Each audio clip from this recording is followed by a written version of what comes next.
হাজারো লাল সালাম। আমি গর্ব অনুভব করি এই মাটিতে, যেখানে রাজনীতির ওয়াকফ আমি শুরু করেছিলাম, যেখানে রাজনীতির হাঁটি হাঁটি করে বাবা আমার যাত্রা পথ শুরু করেছিলাম। এত বছর এখানকার মানুষের সঙ্গে আমার চাকরি দেখা হয়নি। আজকে আমাদের সব নেতারা যারা এসেছে কাউকে কেউ আমন্ত্রণ জানাননি। এখানে রবিলাল মৈত্র এসেছেন। প্রবীণ আইনজীবী শুধু না, আমাদের রাজ্যের আইনমন্ত্রী ছিলেন, সবাই জানেন। বললেন যেদিন অন্যায়ভাবে হাইকোর্টের আগাম জামিন বাতিল করে আমাকে যেদিন সিআইডি কাস্টডিতে দিয়ে দেওয়া হয়, সেদিন এক বুক বেদনা নিয়ে মেদিনীপুর আদালত থেকে রবিলাল মৈত্র সহ আরো যারা ছিলেন তারা কলকাতায় ফিরেছিলেন। বলেছিলেন রক্ষা করতে পারলাম না। আমি এতে কি আছে? যেদিন লাল ঝান্ডা রাজনীতির সঙ্গে নিজেকে যুক্ত করেছে, যেদিন কমিউনিস্ট মতাদর্শে পথ চলবো বলে অঙ্গীকারবদ্ধ হয়েছে, সেদিনই জানি আমাদের পথ মসৃণ না, আমাদের পথ কাঁটা বিছানো। সেই পথেই আমাদের হাঁটতে হবে। রাজনীতির বামপন্থার আদর্শে বিশ্বাস করবো, জেলে যাব না, মামলা খাবো না। এ কবে কোথায় কোন ইতিহাসে হয়েছে? বিশ্বের ইতিহাসে, বিশ্বের কমিউনিস্ট আন্দোলনের ইতিহাস যদি আমরা এক পাতা করে উল্টে দেখি, তাহলে তার নজিরের কোনো শেষ নেই। ঠিক আছে, আপনারা চিন্তিত হবেন না। আইনের লড়াই আপনারা লড়বেন, আর মানুষের ভালোবাসার জোরে আমি সিআইডির ভবানী ভবনের কাস্টডিতে লড়ে যাব, আমার কোনো অসুবিধা হবে না। আজকে সেই দিনের কথা স্মরণ করিয়ে দিলেন, তাই কথা রবিলাল দার কথা ধরেই বললাম। আমাদের অন্য নেতারা এসেছেন, আমাদের জেলার সম্পাদক মণ্ডলীর সদস্য, আমাদের পার্টির কেন্দ্রীয় কমিটির অন্যতম সদস্য, বাম পরিষদীয় নেতা সুজন দা এসেছেন, আমার অত্যন্ত বন্ধুবর বিধানসভার সিপিআইএম বিধায়ক তন্ময় ভট্টাচার্য এসেছেন, আমার একেবারে ভাইয়ের মতন, আমার এখন হচ্ছে আমার বলা যায় যে চিকিৎসক কমরেড ফুয়াদ হালিম, তিনি এসেছেন, মঞ্চে বসে আছেন। তার নাম আমরা সবাই জানতাম না। আজকে দেখেছেন যে শালকু সরেন শহীদের মৃত্যুবরণ করেছিল তৃণমূল মাওবাদীদের সন্ত্রাসে, যে শালকু সরেনের মৃতদেহ দিনের পর দিন খোলা আকাশের নিচে পড়েছিল, আমরা সরকারে থাকলেও সেই মৃতদেহ আমরা উদ্ধার করে শালকু সরেনের মায়ের হাতে তুলে দিতে পারিনি। সেই অপরাধ আমাদের এখনো আমাদের তাড়া করে বেড়ায়। আমরা সেই অপরাধে অপরাধী, কিন্তু অপরাধী হিসেবে চিহ্নিত আমরা নই। অপরাধ করেছিল যারা, যারা করিয়েছিল যারা, সেই সময় যারা নেতৃত্ব দিয়েছিল এইসব ঘটনার, আজকে তারা বর্তমান শাসক দলের রাজ্য স্তরের নেতায় পরিণত হয়েছে। গোটা জঙ্গল মহলের মানুষ আজকে ঘৃণার চোখে তৃণমূলকে প্রত্যাখ্যান করার জন্য তৈরি হচ্ছে। 26 তারিখের দেশব্যাপী যে ধর্মঘট, সেই ধর্মঘটে জঙ্গল মহল দাঁড়িয়ে দিয়েছে একটা মাত্র শক্তি, সে শক্তি হচ্ছে লাল ঝান্ডা। মানুষের সমস্ত অন্যায় অপরাধ যা তোমরা করেছো, সেই লাল ঝান্ডাকে অবলম্বন করেই তার মোকাবিলা করার জন্য জঙ্গল মহল তৈরি হচ্ছে। আমি সে আলোচনাও যাব না। আমার যে কথাগুলো আপনাদের কাছে একান্তভাবে বলা প্রয়োজন, সে কথাগুলো আমি বলবো। এই সরকার যারা চালাচ্ছেন এখন, তাদের সম্পর্কে বলেছেন আমার আগের বক্তারা যে এদের বিদায় ঘন্টা বাড়িতে শুরু করেছে, কম্পন শুরু হয়েছে। আর যারা পরিকল্পনা ভাবে তৃণমূল আর বিজেপি আলাদা কিছু না, এই বার্তা একটা মানুষের কাছে পৌঁছে দেওয়া হয়েছিল যে তৃণমূলের অন্যায় অত্যাচার থেকে বাঁচতে গেলে বিজেপি পারে বাঁচাতে। মানুষ বিভ্রান্ত হয়েছিলেন, এখনো বিভ্রান্তির মধ্যে আছেন।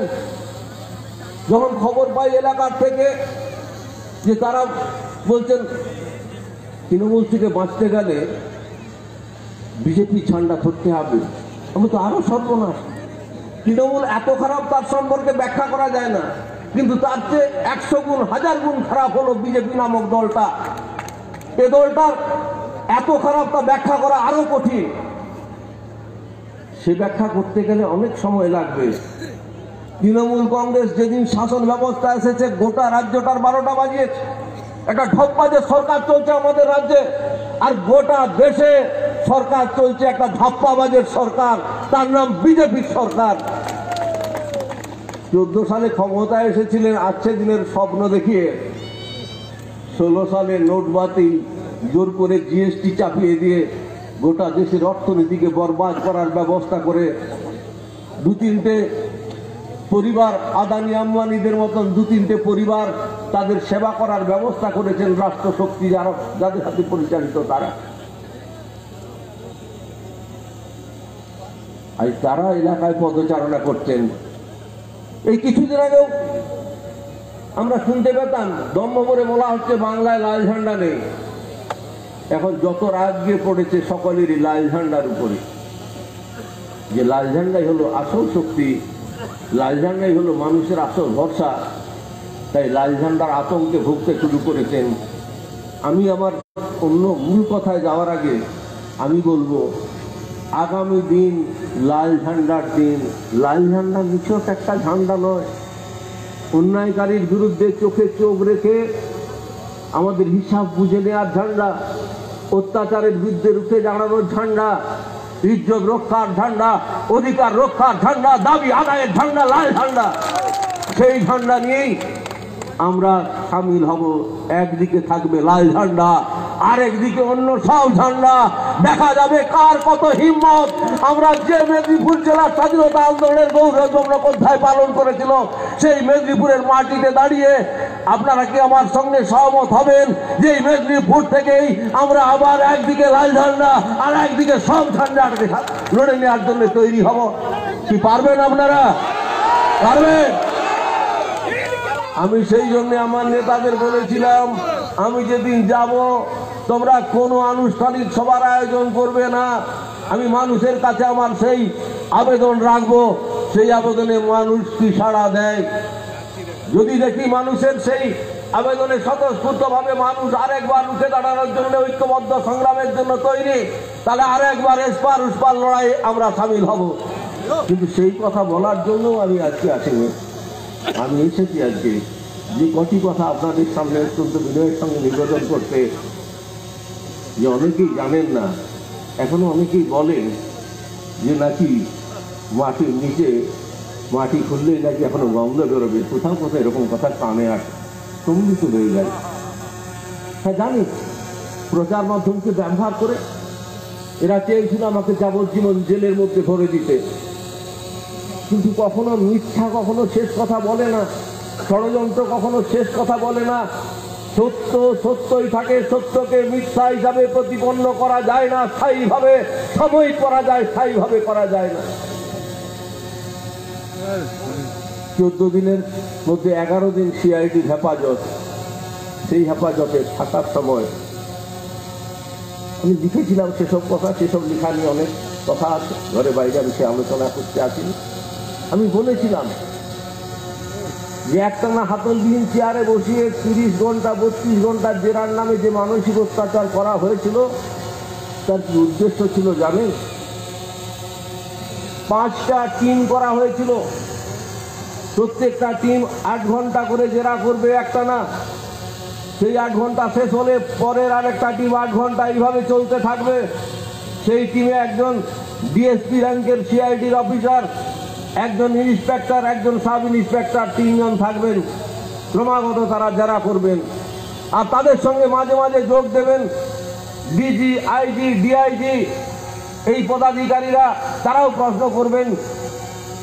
উদ্দেশ্য ছিল জেরার নামে মানসিক অত্যাচার করতে করতে যদি আমাকে পাগল করে দেওয়া যায়, অথবা আমার রক্তচাপ বাড়িয়ে দিয়ে আমি যদি হার্ট ফেল করে মারা যাই, তাহলে তারা শান্তিতে নিঃশ্বাস ফেলতে পারবেন।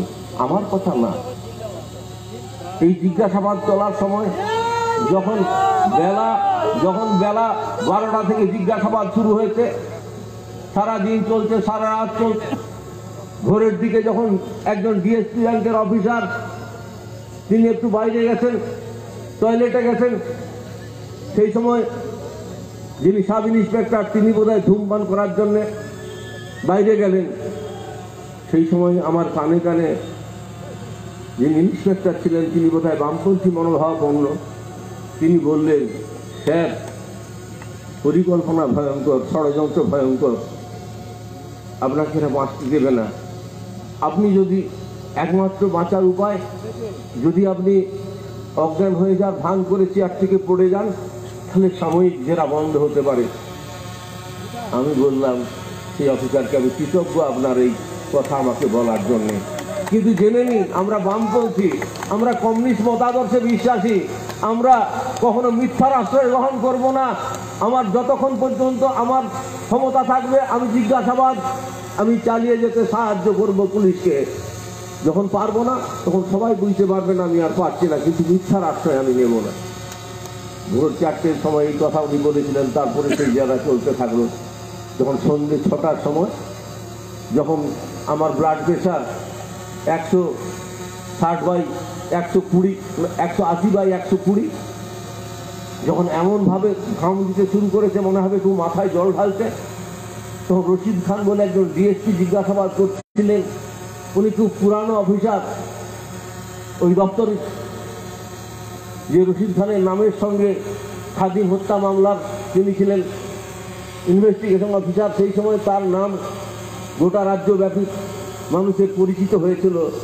তিনি তখন ডিএসপি হিসাবে জিজ্ঞাসাবাদের টিমের নেতৃত্ব দিচ্ছিলেন। তিনি বললেন, স্যার, এত ঘাম দিচ্ছে কেন? আমি বলেছিলাম, খান সাহেব, আপনারা 8 ঘন্টা ডিউটির পর আপনারা চলে যাচ্ছেন বিশ্রামের জন্য, আর গতকাল বেলা 12টা থেকে একই চেয়ারে বসিয়ে জেরার নামে যে পরিস্থিতি তৈরি করা হয়েছে, আমার শরীরটা তো মানুষের শরীর, আমার শরীরটা গরু মোষের শরীর নয়, সেই জন্য বোধহয় আর নিতে পারছে না, সেই জন্যই বোধহয়। উনি ভয় পেয়ে গিয়ে বললেন, না, এই অবস্থায় তো জিজ্ঞাসাবাদ করতে গেলে অঘটন ঘটে যাবে। আমি হাসতে হাসতে বলেছিলাম, আমার কাছে খবর আছে যাতে অঘটন ঘটে যায়, সেই জন্যই তো আপনারা এই পরিকল্পনা করেছেন। উনি সঙ্গে সঙ্গে বললেন, স্যার, এরকম বলবেন না, আমি এই পরিকল্পনার সঙ্গে যুক্ত নই। তখন আমি বললাম, তাহলে একটা পরিকল্পনা হয়েছিল, আপনি যুক্ত না থাকলেও এ কথা নিশ্চয়ই আপনি স্বীকার করে নিচ্ছেন পরোক্ষভাবে। উনি আর কিছু বললেন না। উনি সঙ্গে সঙ্গে আইজি ডিজিকে খবর দিলেন। চিকিৎসক এলো, চিকিৎসক বললে, এইভাবে এখন আর জিজ্ঞাসাবাদ করা কখনো সম্ভব হবে না, এখনই হাসপাতালে নিয়ে যেতে হবে। আমি বলেছিলাম, হাসপাতালে নিয়ে যাবেন, তারপরে তো কাগজে লেখা হবে যে মিথ্যার আশ্রয় নিয়েছে, আমি যাব না হাসপাতালে। চিকিৎসকরা বললেন, এখনই হাসপাতালে না নিয়ে গেলে অঘটন ঘটে যেতে পারে, তাই নিয়ে যেতে বাধ্য হয়েছিলেন। তারপর পরীক্ষা নিরীক্ষা হলো, বললেন আমার একটা অপারেশন করতে হবে। তারপরের দিন 15ই আগস্ট হাসপাতালে ভর্তি, আইসিইউতে ভর্তি। রাত্রি 11টার সময় আইসিইউর ভিতরে একজন মহিলাকে তৃণমূল পাঠিয়ে দিলেন আমাকে গালিগালাজ করার জন্য। ভাবতে পারেন, এসএসকেএম হাসপাতালের আইসিইউ, সেই আইসিইউতে অন্য অনেক পেশেন্ট ভর্তি আছে, আমিও ভর্তি আছি। একজন মহিলা গিয়ে বলছে, যার মাটির নিচে যাকে পুঁতে দেওয়ার কথা তাকে কেন আইসিইউতে রেখে চিকিৎসা করানো হচ্ছে, হাসপাতাল থেকে বের করে দিতে হবে। চিকিৎসকরা কর্তব্যরত, সিস্টাররা কর্তব্যরত, তারা বাধা দেওয়ার চেষ্টা করছেন। সে বলছেন, আমি কাউকে মানি না, আমাকে আমার দাদা পাঠিয়েছেন, দাদা বলেছেন তুই যা করার করে আসবি, সব দায়িত্ব আমার। পরে আমি খুঁজে বের করেছিলাম যে সেই মহিলা কে ছিলেন, কোন দাদার বলে বলিয়াল হয়েছিলেন। আমি সেই আলোচনায় তাদেরকে মহৎ করতে যাব না, কিন্তু না, আমার ধৈর্যচ্যুতি ঘটেনি। একবার মনে হয়েছিল সহ্য করা যাচ্ছে না, যা হবে হবে। আমি তো কৃষক বাড়ির ছেলে, আমাদের কৃষকদের এক এক সময় গো উঠে গেলে সেই গোতে আমরা তখন বলি, আচ্ছা দেখে নেবো, যা হবে হবে। কিন্তু সেদিন হঠাৎ শুভবুদ্ধির উদয় হয়েছিল, সেই গো আমাকে মাথা চাড়া দিতে দেয়নি। কানে আঙুল দিয়ে, কম্বলে মাথা মুড়ি দিয়ে আইসির ভিতরে চুপচাপ শুয়েছিলাম।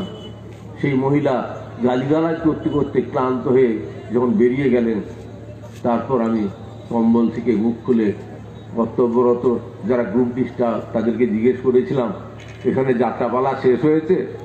বললেন, কি বলবো বলুন তো। হ্যাঁ, কে অসভ্য, আইসিইউর ভিতরে অন্য পেশেন্টরা রয়েছে, তাদের জীবন সংশয় হতে পারে, কিছুই শুনছে না, কিছুই মানছে না। তাহলে এরকম যে একটা সরকার পশ্চিমবাংলার ক্ষমতায় এসেছে, এদের কাছে এইসব মানবিকতা, মূল্যবোধ এগুলো আশা করেন না যে আপনি বলে, তাহলে মানবিকতা, মূল্যবোধ শব্দের যদি বিন্দুমাত্র থাকতো, তাহলে কখনো আইসির ভিতরে এসে এই ধরনের গালিগালাজ করার পরিণতি আমাদের দেখতে হতো না। তার পরের দিনে অপারেশনের পরে যখন বললো যে না, সেরকম কিছু নেই, এটা অত্যাধিক মানসিক চাপের জন্যই, চিকিৎসকরা বললেন এই ধরনের প্রেশারটা হাই হয়ে গেছিল, যদি এই জিজ্ঞাসাবাদ বন্ধ না করা হতো তাহলে অঘটন ঘটে যেত, তাহলে ব্লাড প্রেশারটা আরো বেড়ে গেলে স্ট্রোক হয়ে যেত, আর স্ট্রোক হয়ে গেলে যা হওয়ার তাই হতো। এটা স্বীকার করলেন। তৎক্ষণাৎ সিআইডি অফিসাররা বললেন যে যখন কিছু নেই তাহলে আমরা আজকেই আবার নিয়ে চলে যাব ভবানী ভবনে। ভবানী ভবনের বৃত্তান্ত আমার বইটাতে আমি লিখেছিলাম যে কখনো তো ভবানী ভবনে যাইনি। যখন ভবানী ভবনের লকআপে নিয়ে গেল, লকআপের ভিতরে যে একটা অসম্ভব বিদঘুটে গন্ধ, দেখলাম যে এক কোণে কম্বল রাখা আছে।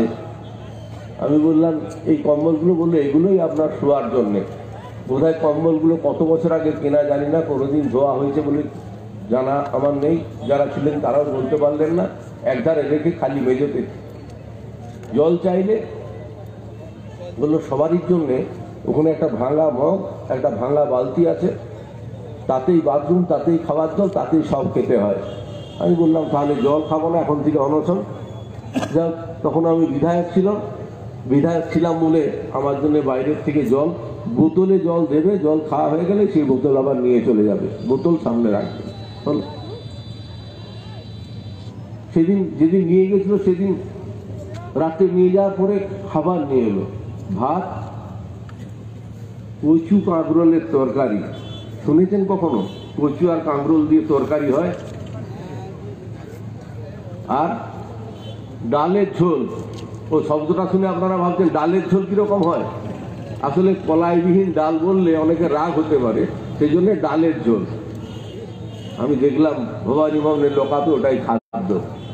আমি ভুল করে বলেছিলাম যেটা কাঁচা লঙ্কা, বলে না না, লকআপে কাঁচা লঙ্কা দেওয়ার কোনো সুযোগ নেই।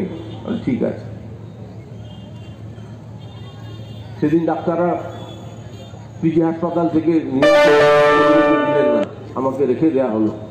পরের দিনে ওখান থেকেই সোজা মেদিনীপুর আদালত, সেখান থেকে আবার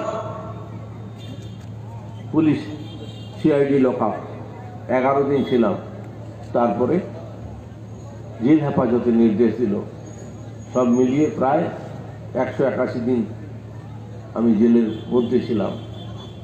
সেই জেলের অভিজ্ঞতাও আর কি করব, জেল জীবনের পরে যখন গৃহবন্দী জীবন পালন করছিলাম, তখন তো আমিও একটা লিখেছি, সে বইটাও কদিন পরে প্রকাশ হবে।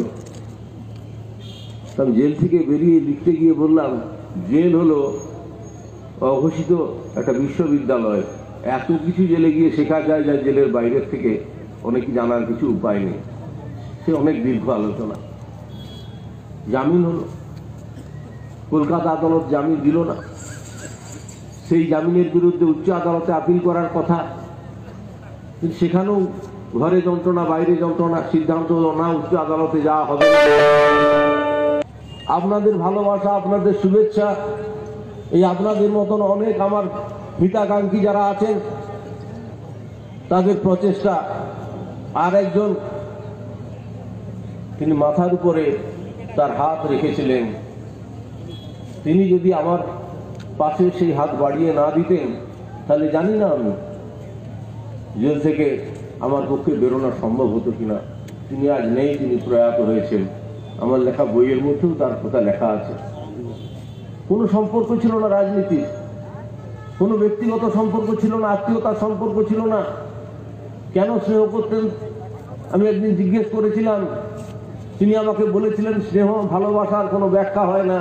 আমি বলেছিলাম, আপনি আমাকে এত স্নেহ করেন, আমি যদি অন্যায় কিছু দাবি করি? উনি বলেছিলেন, আমি আমার জীবনের অভিজ্ঞতায় মানুষ নিয়ে চলেছি, অন্য কিছু নিয়ে চলিনি। অন্যায় তুই করতে পারিস না, আর যদি কোথাও ভুল করি সে সংশোধন করে দেওয়ার দায়িত্ব আমার। আমি সেদিন প্রণাম জানিয়েছিলাম তাকে। আজকে নেই। তিনি আরো অনেক কথা বলেছিলেন, সব কথা বলবো না। কিন্তু যেদিন কষ্ট পেয়েছিলাম, যেদিন কলকাতা হাইকোর্টের নির্দেশ বাতিল হলো আমার জামিনের আবেদন, যখন উচ্চতর আদালতে আপিল করার এখনই কোনো সিদ্ধান্ত নিতে পারলেন না, আর এদিকে রাজ্য সরকার জেলের মধ্যে রেখে আমার বিচার কি করে শেষ করে দেয় তার জন্য মরিয়া হয়ে উঠলেন। আমি বলেছিলাম আমার ব্যক্তিগত হিতাকাঙ্ক্ষীদের, তিনি দিল্লিতে গিয়ে পড়েছিলেন, আজকে তিনি আসেননি, শরীর খারাপ বলে তার ছেলেকে পাঠিয়ে আমার সঙ্গে দেখার জন্যে, যে মানুষের আবেগ ভালোবাসা। তিনি দিল্লি থেকে ঘুরে এসে আমাকে বললেন, আমি আপনার সঙ্গে আছি, আপনি যখন বলেছেন, আপনি সম্মতি দিচ্ছেন, আমি লড়াই করব। আমার জামিন আটকানোর জন্য এই সরকার কত টাকা খরচ করেছিলেন। বিধানসভায় যাওয়ার পরে একাধিকবার আরটিআই করে জানতে চাওয়া হয়েছিল, উত্তর দেয়নি। অলিখিতভাবে খবর নিয়েছিলাম, এই রাজ্য সরকার আমার আপনার ট্যাক্সের পয়সায় কয়েক কোটি টাকা খরচ করে তারা আইনজীবী নিয়োগ করেছিলেন। সুপ্রিম কোর্টের সবচেয়ে বড় আইনজীবী যারা, তাদেরকে নিয়োগ করেছিলেন যাতে জেলের মধ্যে রেখে আমার বিচার শেষ করে আমাকে সাজাপ্রাপ্ত কয়েদিতে পরিণত করে দেওয়া যায়।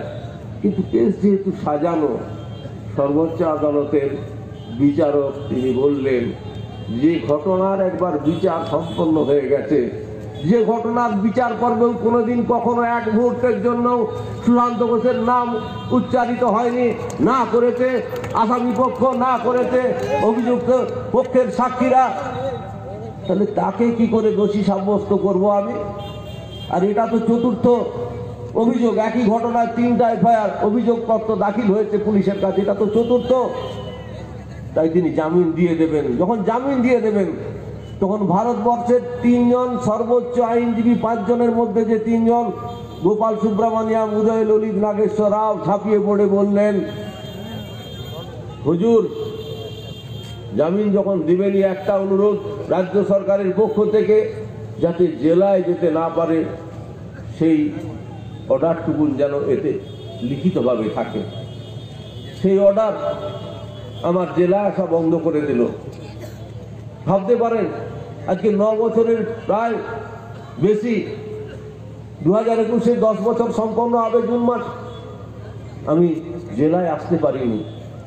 আমার জ্যাঠাইমা মৃত্যুশয্যায়, কোর্টের পারমিশন চাইলাম, একবার পারমিশন পেলাম না, আর একবার পারমিশন পেলাম 2.5 ঘন্টার জন্য। আমি 2.5 ঘন্টায় দেখা করতে পারবো আমার জ্যাঠাইমা, মৃত প্রায় জ্যাঠাইমার সঙ্গে। তবে 2.5 ঘন্টার মধ্যে যখন কলকাতা থেকে রওনা হবো, তখন কলকাতার লোকাল থানায় আমাকে হাজিরা দিয়ে আসতে হবে। এখানে এসে একবার হাজিরা নিতে হবে গড়বেতা থানায়, আবার যাওয়ার সময় আর একবার হাজিরা নিতে হবে গড়বেতা থানায়। আমি আমার আইনজীবীরা এখানে এসেছেন, আইনজীবীদের বলেছিলাম, আমি কি খুনের আসামি সাব্যস্ত হয়ে গেছে? আমার জ্যাঠাইমা মৃত্যুশয্যায়, তাকে দেখতে যাব না 2.5 ঘন্টার মধ্যে দুবার আমাকে গড়বেতা থানায় হাজিরা দিতে হবে? একবার ভেবেছিলাম না, যাব না, কিন্তু জ্যাঠাইমা আমার যদি মারা যান, আর তো কোনোদিন চোখের দেখা দেখতে পাবো না। তাই কোর্টের সেই নির্দেশ মেনে নিয়েই দেখা করতে এসেছিলাম। তারপরে যখন মারা গেলেন, তখন আমি ডেঙ্গুতে, আমি তখন নার্সিংহোমে চিকিৎসাধীন, আসতে পারলাম না। আমার স্ত্রী অসুস্থ, দেখতে আসবো, 2 দিনের পারমিশন, প্রতিদিন একবার করে গড়বেতা থানায় গিয়ে হাজিরা দিতে হবে। আমি আমার আইনজীবী আছেন বললাম যে এইভাবে যাওয়া মানে এর চেয়ে যন্ত্রণার কিছু নেই, বাড়ি যাবো আর গিয়ে সোজা থানা ছুটবো, আবার পরের দিন সোজা থানা ছুটবো, যাবো না। তারপরে যখন আমি দরখাস্ত করলাম, রাজ্য সরকারের আইনজীবীরা প্রায় 1 বছর হাইকোর্টে সেই আবেদন তারা হিয়ারিং করার জন্য তারা সময় দিলেন না। আদালত সময় দেয়, তারা সময় চেয়ে নেয়, ডেট দেয়, সময় চেয়ে নেয়, হলো না, তুলে নিলাম। এর মধ্যে 2 বার সুপ্রিম কোর্টে আবেদন করেছিলাম এই কন্ডিশন যাতে উইথড্র করে নেওয়া যায় না, তখনও লক্ষ লক্ষ টাকা খরচ করে বড় আইনজীবী দাঁড় করিয়ে আমার সেই আবেদন খারিজ করিয়ে দিয়েছিলেন। এবারেও একবার দাঁড় করালে একজন উকিলের ফিস কত হতে পারে? আপনাদের ধারণা আছে যে একজন উকিল একটা কেসে দাঁড়ালে কত ফিস নিতে পারে? বলুন না, 2 লাখ, 3 লাখ, 4 লাখ, 5 লাখ? কেউ তো বলছেন না কিছু। কত লাখ নিতে পারে? রাজ্য সরকারের পয়সায় একবার উকিল দাঁড়ালে 7 লাখ 8 লাখ টাকা ফিস নেবেন, এরকম উকিল দাঁড় করালেন যাতে আমি জেলায় ফিরতে না পারি। আমাদের পক্ষের আইনজীবী সরকার পক্ষকে আমাদের আবেদন জানালেন কি কারণে সুশান্ত ঘোষের জেলায় ফিরে যাওয়া উচিত। তার 85 বছরের বৃদ্ধা মা, তার স্ত্রী একা, কে দেখভাল করবে? কলকাতায় রেখে তাদের ভরণ পোষণ করার মতন ক্ষমতা সুশান্ত ঘোষের নেই। আমার বিরুদ্ধে টাকার মিথ্যা মামলা দেয়া হলো। কত টাকা জানেন? আমি 32 বছরের বেশি এমএলএ, 15 বছর মন্ত্রী ছিলাম। বিধানসভায় যে টাকা পেতাম সেই টাকার হিসাব গোপন করে 6,05,000 টাকার আমার আর্থিক দুর্নীতির মামলা দাখিল করা হলো। যেদিন সেই মামলা হাইকোর্টে উঠল, হাইকোর্টের সম্মানীয় মাননীয় বিচারক যখন প্রশ্ন করলেন সরকারি আইনজীবীকে যে একটা মানুষ 32 বছরের বেশি বিধায়ক, 15 বছর মন্ত্রী, 60 কোটি না 6 কোটি না 6,05,000 টাকার একটা চার্জশিট তাকে ধরিয়েছেন, তার মধ্যে 10 বছরে যে 9,67,000 টাকা বিধানসভা থেকে পেয়েছিল, যেটা ট্যাক্স ফ্রি টাকা, যার জন্য কর দিতে হয় না, সেই হিসাবটা আপনারা সংযোজন করলে চার্জশিট দিতে পারবেন না। এটার কি ব্যাখ্যা হবে? উনি বুঝে গেলেন কেসটা গড়বড়, আজকেই খারিজ হয়ে যাবে। উনি বললেন, হুজুর আমি আজকেই ফাইলটা পেয়েছি, পড়ে দেখিনি, আমি এর পরের দিনে আমাদের সরকারের বক্তব্য বলবো। সেটা বোধহয় রানাদা আছেন এখানে আমার আইনজীবী, সেটা বোধহয় 14 সালে এই মামলা হাইকোর্টে উঠেছিল, আর আজকে 20 সাল শেষ হতে গেল, আর কদিন বাকি। এখনো সরকার পক্ষ আর সেই মামলা তুলতে, বিচারে তুলতে তারা রাজি না। সেই 6,05,000 টাকার মামলার খাড়া এখনো আমার হাইকোর্ট আর আলিপুর স্পেশাল কোর্টে এখনো ঘুরপাক খাচ্ছে। আর দিল্লিতে আমাদের যে বক্তব্য আদালতে জমা দিয়েছিলেন আমাদের আইনজীবী, সেই বক্তব্য যখন পাঠানো হলো রাজ্য সরকারের আইনজীবীর কাছে, এবারেও এই জেলায় আসা যাতে আটকে যায় সেই জন্যে তারা বললেন যে আমার আগে আমাদের সুজনদা বলছিলেন প্রভাবশালী তথ্য করা হলো যে আমি নাকি এতই প্রভাবশালী, জেলায় পৌঁছে গেলে আর কোনো মামলা মোকদ্দমার অস্তিত্ব থাকবে না। এর চেয়ে বড় মিথ্যাচার কিছু আছে?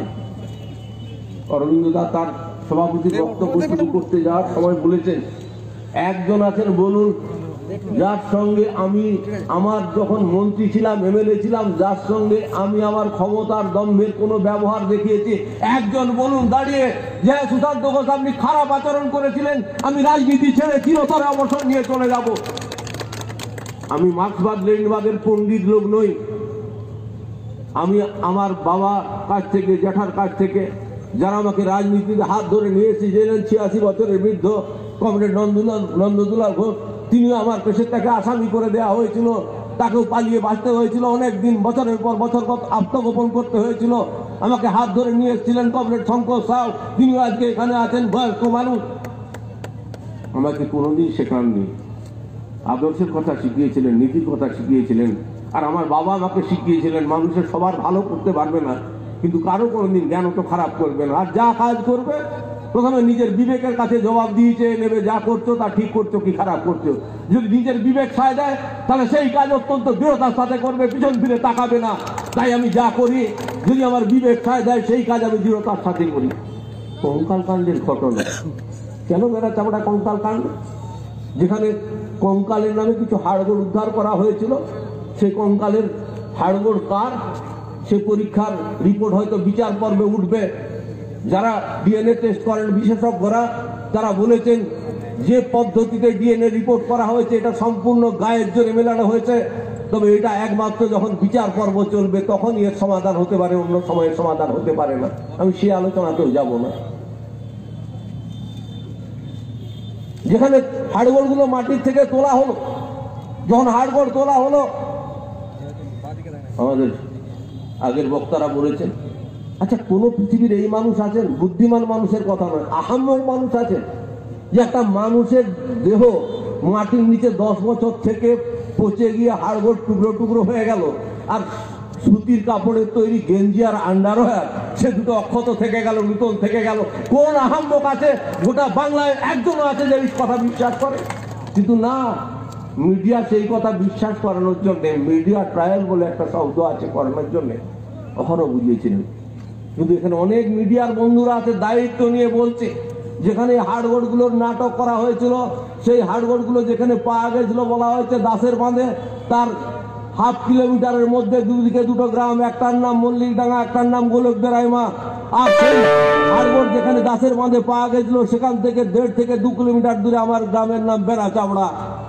গোলকদেরাইমা কঙ্কাল কাণ্ড হলো না, মল্লিকডাঙ্গা কঙ্কাল কাণ্ড হলো না, হলো বেনাচাবড়ার নামে কঙ্কাল কাণ্ড। কেন? না, বেনাচাবড়াটা হলো সুশান্ত ঘোষের জন্মস্থান। কেন সুশান্ত ঘোষকে কেসে জড়াতে গেলে এই নামটা ব্যবহার করতে হবে? এই রাজ তো এই সরকারের আজকের না, যেদিন কি বলেছিলেন কেশপুর থেকে গড়বেতা সব তিনি দখল করে নিয়েছেন, তিনি পশ্চিমবাংলায় তৃণমূলের রাজত্ব কায়েম করবেন, গ্রাম থেকে কলকাতা পথ দেখাবে, গড়বেতা স্লোগান তুলেছিলেন, মনে নেই? মনে আছে সে কথা? সেই স্লোগানকে ভেঙে চুরমার করে দিয়েছিলেন আপনারা। এই গড়বেতা থানার মানুষ, চন্দ্রকোনা রোড, গড়বেতা, কেশপুর, বাঁকুড়া, জয়পুর, কোতলপুর, গোঘাট, আরামবাগের মানুষ সেদিন ভেঙে চুরমার করে দিয়েছিলেন আপনারা। তাই রাগ ছিল যেভাবে হোক সুশান্ত ঘোষকে জেলে ভরতে হবে। জেলে ভরার জন্যে হাড়ের টুকরোর সঙ্গে 10 বছর পরে নতুন গেঞ্জি আন্ডারপ্যান্ট উদ্ধার করা যায়। যে মামলা আদালতে বিচার পর্ব শেষ হয়ে গেছে সেই মামলাকে নতুন করে সাজিয়ে মামলা দায়ের করা যায়। আর হাইকোর্টের মতন উচ্চ আদালতের আগাম জামিন থাকলেও গায়ের জোরে হাইকোর্ট থেকে পিপিএ পাঠিয়ে সিজিএম কোর্টে জামিন বাতিল করে দিয়ে তাকে সিআইডি কাস্টডিতে দিয়ে দেওয়া যায়। তারপরেও তাকে জেলে আটকে রাখা যায়নি, জামিন পেয়ে যায়। জেলায় যেতে যাতে না পারে, এবারে সেই জন্যে এফিডেভিট সরকার যে হলফনামা দিল তাতে বলল কিছুতেই যেন জেলায় ফিরতে না পারে। আর বললেন, শেষে বললেন যখন দেখছেন যে আটকে রাখা যাবে না, বলে জেলায় ফিরলেও যেন ঘরবন্দি থাকেন, ঘর থেকে না বেরোতে পারেন। তখন আমাদের উকিল বললেন এটা সম্ভব? একটা মানুষ বাড়িতে ফিরে যাবে, সে পরিবারের সঙ্গে মিলিত হবে, তার বাড়ির কাজ, চিকিৎসার কাজ, পারিবারিক কাজে সে বাইরে বেরোতে পারবেন না, এটা কখনো? বলে এটাই প্রাধান্য দিতে হবে। যখন এই অর্ডারটা হাতে পেলাম, সেই অর্ডারটা ব্যাখ্যা নেওয়ার জন্য আমি দিল্লি ছুটেছিলাম। আমি সুপ্রিম কোর্টের আইনজীবী, তিনি এখন অ্যাডিশনাল সলিসিটর জেনারেল হয়ে গেছেন সুপ্রিম কোর্টের। তাকে বললাম, বললো আসলে ওরা তো আপনার পিছনে পড়ে আছে, তাই যে করে হোক ওরা আপনাকে আটকাতে চায়, সেই জন্যেই জেলায় যাতে ফিরতে না পারেন সেই জন্য এইসব প্রশ্নের অবতারণা ওরা করেছিল। আমি যখন হাসতে হাসতে বললাম যে আমি পারিবারিক প্রয়োজনে বাইরে যাব, আজকে 100 টাকা কেজি পেঁয়াজের দাম, 170 টাকা কেজি সরষা তেলের দাম, আমার বউ আমার মাকে খাওয়াবো, টাকা কোথায় পাবো? তার জন্য আমাকে কে টাকা দেবে? এই সরকার দেবে না সুপ্রিম কোর্ট দেবে? আমি আন্দোলন করতে পারবো না? বললে 100 বার পারবেন। আন্দোলন করতে কোথায় বাধা? আপনার অর্ডারে তো কোথাও লেখা নেই। আমি শুনলাম কালকে আমাদের কমরেডরা খুব সাংঘাতিক রকমের ব্যতিব্যস্ত আমাকে ফোন করে আমাদের নেতারা বললেন এরকম বলেছে। আমি বলছি ওদেরকে বলে দিন যে সুশান্ত ঘোষ আমাদের পার্টির কমরেড, তিনি 32 বছরের বেশি এমএলএ ছিলেন, যেখানে আইন তৈরি হয়। তিনি 15 বছর মন্ত্রিসভার সদস্য ছিলেন, ছোটখাটো যা হোক ছিলেন, তিনি এসব কিছু বুঝেন। তিনি সুপ্রিম কোর্টে কথা বলেছেন, সেই জন্যই আমরা কোনো সভা সমাবেশ ডাকিনি, আমরা কোনো প্রচার করিনি। একটা কোথাও কোনো যে সুশান্ত ঘোষ বক্তা পার্টি প্রচার করেছে আর ঘটনার নজির নেই।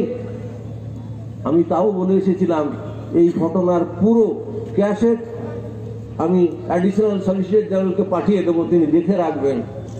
যদি ওরা আবার যদি মনে করেন, অবশ্য আর মনে করার মতো আর সেই যা পর্যন্ত ওদের নেই, তার আগেই ওদের ইতিমধ্যেই পায়ের তলার মাটি কাঁপতে আরম্ভ করেছে। 18 জন বিজেপির যে এমপি, তার 14 জন তৃণমূলের থেকে গিয়ে হয়েছে। এখন সব আবার তৃণমূল থেকে লাইন দিয়েছে বিজেপিতে যাওয়ার জন্য। তৃণমূল আর বিজেপি আলাদা কিছু নয়, যেই তৃণমূল সেই বিজেপি, এরা একই মুদ্রার এপিট আর ওপিট মানুষ বুঝতে শুরু করেছে। তাই ওই যে বলছিলেন কি আমাকে সাংবাদিক একজন, কাকে আপনারা শত্রু মনে করেন? আমরা মনে করি তৃণমূল আর বিজেপি ভিন্ন কিছু না। আমরা লাল ঝান্ডা ঐক্যবদ্ধভাবে এক ধাক্কা মারবো, আর সেই ধাক্কাতে তৃণমূল আর বিজেপি ছিটকে যাবে বাংলার মাটিতে। আগামী দিনে আমরা নতুন করে ইতিহাস তৈরি করব।